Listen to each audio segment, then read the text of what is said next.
Fans of Rogue One rejoice. Andor is almost here, but does it live up to the quality of that film? Let's talk about it. What is up, Flick fans? Welcome back to my channel, Star Wars. It's been so up and down over the years, and people have been clamoring for something a bit darker in the universe, and that's why today I'm excited to talk about Andor for just a bit and give you guys a reason why I think this is one of the better things we've gotten from Star Wars in quite a while, but that's just after me seeing 4 episodes of the series. No spoilers in this video just yet. We'll do that a bit later, but right now, I want to talk about it. So the series will explore a new perspective from the Star Wars galaxy, focusing on Cassian Andor's journey to discover the difference he can make. The series brings forward the tale of how people and planets became involved in the rebellion against the Empire. It's an era filled with danger, deception, and intrigue, where Cassian will embark on the path that is destined to turn him into a rebel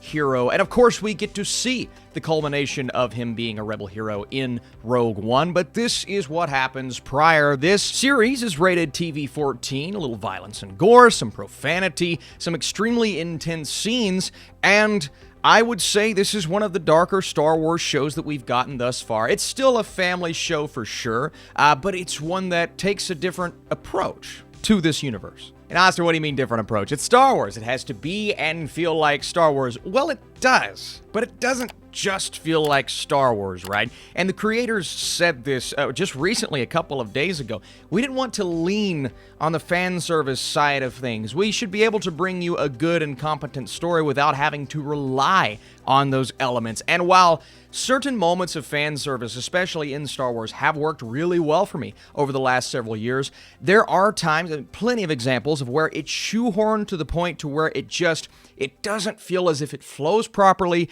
or it just doesn't work in its entirety. Andor, so far, after 4 episodes, hasn't had to rely on any of that. Even though we know what happens to Cassian Andor in the future, that doesn't mean we know where this story is going to go, because this series has introduced numerous characters thus far that I care about. Each of them get their own individual moments with each other. We'll talk about some of the chemistry between the cast here in just a second.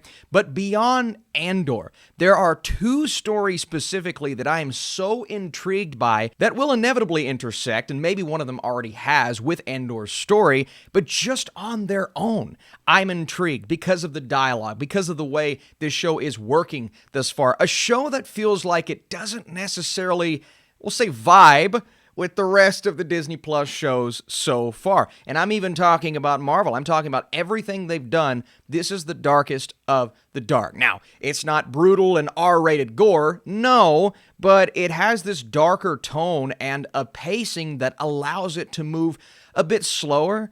Because one of my bigger issues with some of these other shows is they're only like 6 episodes. And for me, that's not enough. This series, as a whole, it's going to be 24 episodes. We have 12 this season, 12 next season. So instead of cramming it all into, 4 or 5 episodes and then spending an episode on the fallout of things, we get to take our time with these characters and understand how they feel about what's happening with the rebellion, with the rise of the Empire, and all of this madness that's happening in the Star Wars world. No mention of Jedi, no mention of these other elements that we know and we love, but I'm okay with this being an individual story that's focusing on our main character, and that is Cassian Andor, Diego Luna. His performance, man, it's so subtle, especially in the first episode, establishing these relationships and understanding where he is in his life, but he's not a man that's afraid to take risks and do what it takes to survive, also do what it takes to do what he feels is best. And even though sometimes that can spark madness surrounding him, and in the first episode he does something that sets another side of the story off on a path, and it basically causes a series of events that could spark some big things in the future. And that was really cool to see.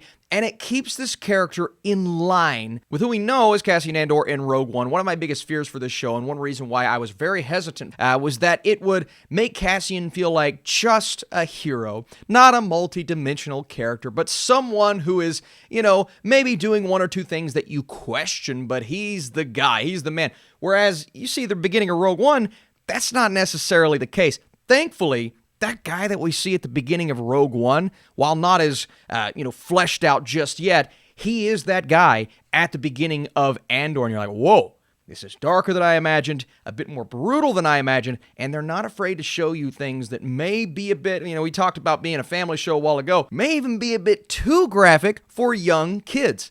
That's pretty cool. That's kind of what I wanted in a Star Wars show. And the idea of, keeping that Star Wars vibe, but also going a bit Blade Runner 2049, becoming a spy espionage thriller. I think of the Mission Impossibles of the world and how we come to love those types of movies because there's a very specific tone to those films that's intriguing and engaging. And even going into, the superhero world, one of my favorite MCU movies is Captain America: The Winter Soldier, and that's because it feels darker, it feels a bit more adult, and it has that vibe to where you're on the edge of your seat no matter what's happening, whether it's dialogue or action. And the action's in this show a bit fewer and further in between than maybe some are hoping for, but when we get those action scenes, there's one in the third episode that just blew me away. I'm like, this is awesome. The way it was directed, the showcase of epicness.